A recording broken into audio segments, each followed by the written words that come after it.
Hello students, I hope all of you are perfect. आज हम class 8 की mathematics का चैप्टर 7 एल्जेब्रिक एक्सप्रेशंस करेंगे। तो before going to start any exercise, सबसे पहले बेसिक टर्म आपको एक्सप्लेन करती हूँ। तो इसमें फर्स्ट हमारा algebraic expressions.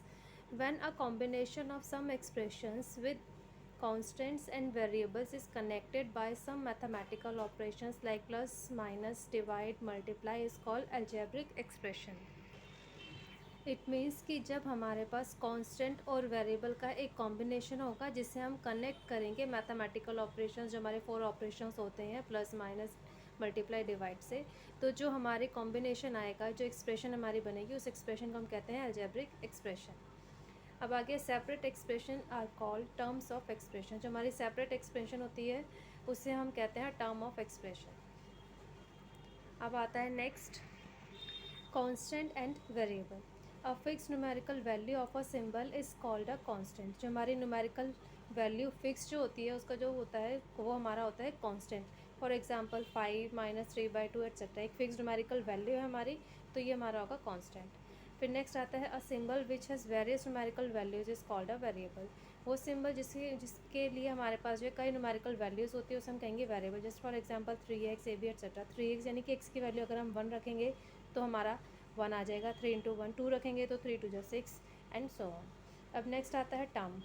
Term is a number, a variable, a combination of numbers and variables. Term जो है हमारी नंबर हो सकता है, वेरिएबल हो सकता है, या नंबर और वेरिएबल का कॉम्बिनेशन भी हो सकता है। जस्ट फॉर एग्जांपल 8 एक नंबर है, x एक वेरिएबल है, 10x नंबर भी है, वेरिएबल भी है, तो कॉम्बिनेशन होंगे। ऐसे ही 20 डिवाइड बाई वाई नंबर भी है, वेरिएबल भी है।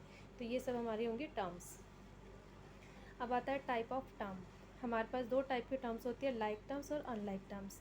लाइक टर्म्स क्या होती है? The terms with same variables and some exponents are called like terms. जब हमारे पास जो टर्म है जिसमें सेम वेरिएबल होगा और सेम कंपोनेंट्स होगी तो उसको हम कहेंगे like term. Just for example 4x², 5x² etcetera.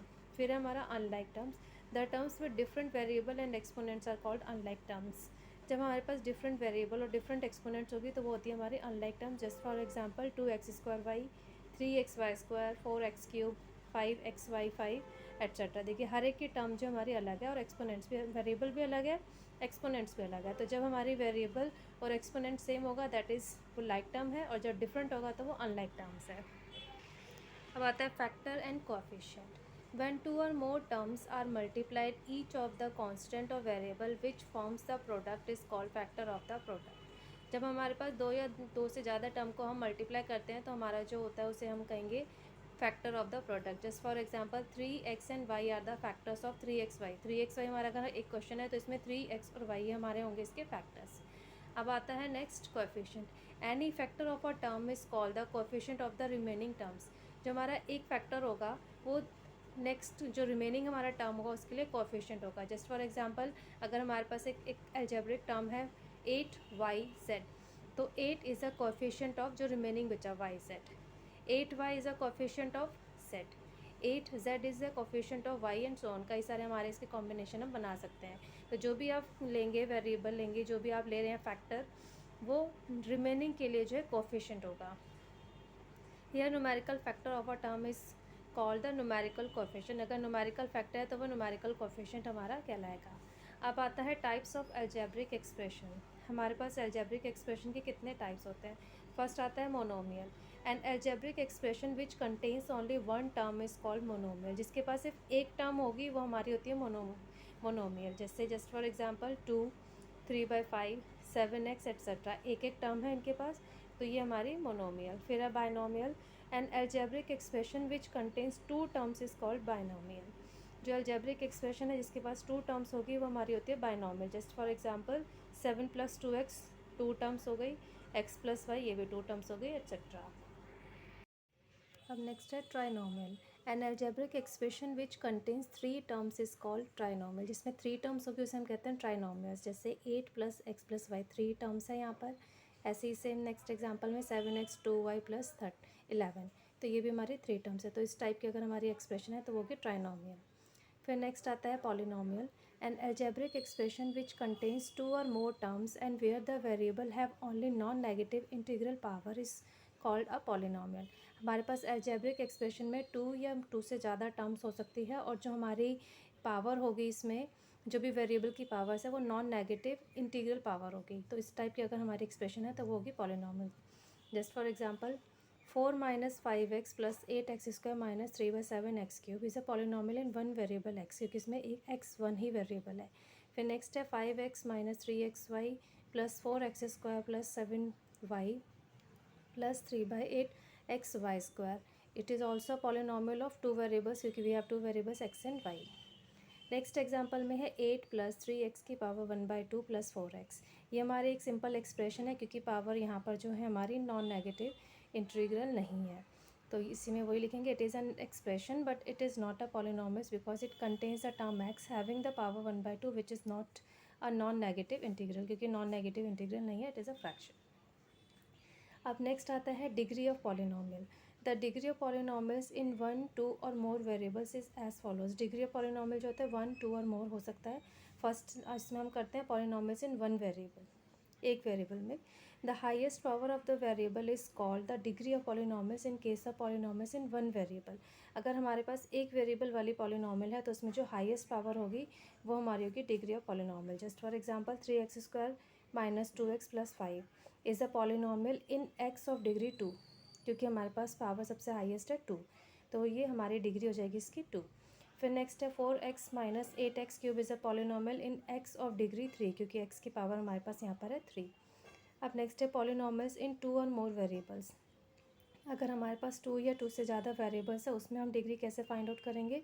In the polynomial of more than one variable the sum of powers of the variable in each term is taken up and the greatest sum of the powers call the degree of polynomial. अब two variables में हम कैसे निकालेंगे degree. इसमें हमारे पास जो भी दो वेरिएबल है इसमें सब पावर्स को हम ऐड करेंगे, और जो ग्रेटेस्ट पावर होगी, जो सम होगा ग्रेटेस्ट पावर का, वो हमारा होगा degree of polynomial. Just for example 7x³ y⁴ - 8x² y⁴ + 5x⁴ y⁴ 2z⁴ is a polynomial of degree 11 in XYZ, क्योंकि पावर्स ऐड करेंगे, ये 7 होगा, ये 5 होगा और ये 11, तो हाईएस्ट पावर इज़ 11, तो डिग्री हो जाएगी हमारे 11। फिर नेक्स्ट है 4x³ y³ - x² y² + 1 - 2yz minus root के अंदर 4y⁴ x² is a polynomial of degree 6 in x and y। 6 कैसे, 3 + 3 6, ये 4 हो जाएगा, ये 2 हो जाएगा, तो हमारे पास हाईएस्ट पावर है 3 + 3 यानी कि 6, तो हाईएस्ट डिग्री हो जाएगी हमारे यहाँ पर 6। अब नेक्स्ट आता है polynomials of some various degrees. Polynomial of degree 1 is a linear polynomial. अगर हमारी डिग्री 1 है तो उसे हम कहेंगे लीनियर पॉलिनॉमियल, जैसे 8x + 9, या फिर सेकेंड एग्जांपल 2/7z - 4। फिर नेक्स्ट है polynomial of degree 2 is a quadratic polynomial. अगर हमारी डिग्री 2 है तो वो होगी क्वाड्रेटिक पॉलिनॉमियल, जैसे 9x² - 7x + 10, या सेकेंड एग्जांपल 7/9 - z - 21z²। तो ये पावर 2 है, यानी कि 2 डिग्री हो गई इसकी, तो ये मारेगी क्वाड्रेटिक पॉलिनॉमियल। फिर नेक्स्ट आता है polynomial of degree 3 is a cubic polynomial. अगर हमारी डिग्री 3 है तो वो होगी cubic polynomials. Just for example 9z⁴ z³ - 4z² + 5z + 8, तो पावर हमारी डिग्री 3 है, यानी कि ये होगी क्यूबिक पॉलिनॉमियल। सेम ऐसे 7x³ - 4x² - x/4, तो ये भी हमारे क्यूबिक पॉलिनॉमियल। अब नेक्स्ट आता है polynomial of degree 4 is a by quadratic polynomial. अगर डिग्री 4 है तो वो हमारी होगी बाई क्वाड्रेटिक पॉलिनॉमियल, जैसे 9y⁴ + 4y³ - 2y² + 8y। Degree 4 है तो ये हमारी होगी बाई क्वाड्रेटिक पॉलिनॉमियल। फिर है 8 - 9x³ + 16x⁴ - 4x², ये भी हमारा x⁴ है, डिग्री 4 होगी, यानी कि बाई क्वाड्रेटिक पॉलिनॉमियल।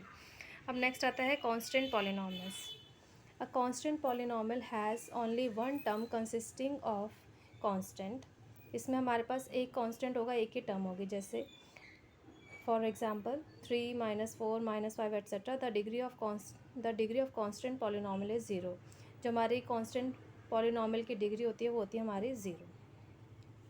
अब आता है नेक्स्ट हमारा ascending and descending order of polynomials. Polynomials को हम असेंडिंग और डिसेंडिंग ऑर्डर में अरेंज करते हैं। Arranging the terms of polynomials according to their degree of the polynomial either in increasing or decreasing order is known as ascending order or descending order of polynomials। हम जो इसकी degree होती है उसके according जो arrange करेंगे increasing या decreasing order में, वो हमारा होता है असेंडिंग या descending order of polynomials. For example ascending order जैसे हमने लिया यहाँ पर 10z plus 10z² minus 4z³ plus 8z⁴। देखिए डिग्री हमारी यहाँ 1 है, यहाँ 2, यहाँ 3, यहाँ 4, तो हमने अरेंज करा इसको असेंडिंग ऑर्डर में। डिसेंडिंग ऑर्डर में इसका रिवर्स हो जाएगा। जैसे एग्जांपल के according 9z⁴ minus 8z³ plus 4z² plus 2z minus 16, तो इसमें हमारी पावर्स जो डिक्रीजिंग ऑर्डर में है, तो ये हो जाएगी decreasing order of polynomial. That's all for today. Hope आपको ये सारे कंसेप्ट अच्छे से क्लियर हो गए होंगे। If you like this video please share it, like it and subscribe my channel. Thank you, have a nice day, bye bye.